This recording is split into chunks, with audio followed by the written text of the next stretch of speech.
బాలయ్య బాబు గారు, బోయపాటి శ్రీను గారు వీళ్ళిద్దరి కాంబినేషన్‌లో వస్తున్న ఫోర్త్ ఫిల్మ్ 'అఖండ 2'. టీజర్ చూసాక నాకైతే లిటరల్లీ గూస్ బంప్స్ వచ్చేసాయి. త్రిశూలం పట్టుకొని బాలయ్య బాబు గారు చేసే ఫైట్ గానీ, అంతమందిని లేపి పడేయడం గానీ, బాలయ్య బాబు గారిని ఇలా చూపించాలి అంటే బోయపాటి శ్రీను గారి తర్వాతే ఎవరైనా. బాలయ్య బాబు గారి దగ్గర నుంచి మనం మెయిన్‌లీ ఎక్స్‌పెక్ట్ చేసేవి dialogue delivery and fight scenes. నా చూపుడు అనుమతి లేనిదా ఎవడైనా కన్నెత్తి చూడడు, నువ్వు చూస్తావా?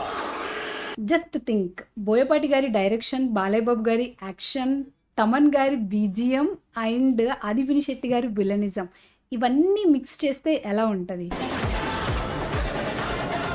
మూవీ అయితే 25th సెప్టెంబర్ రోజైతే రిలీజ్ అవుతుంది. అండ్ సేమ్ డే మనకి ఓజీ మూవీ కూడా రిలీజ్ అవుతుంది. అంటే ఓజీకి కాంపిటీషన్‌గా వస్తుంది 'అఖండ 2'. అలాంటోడు మళ్ళీ తిరిగి వస్తున్నాడు అంటే 25th రోజు తేలిపోతుంది మరి మనకి ఓజీయా 'అఖండ 2'ఆ.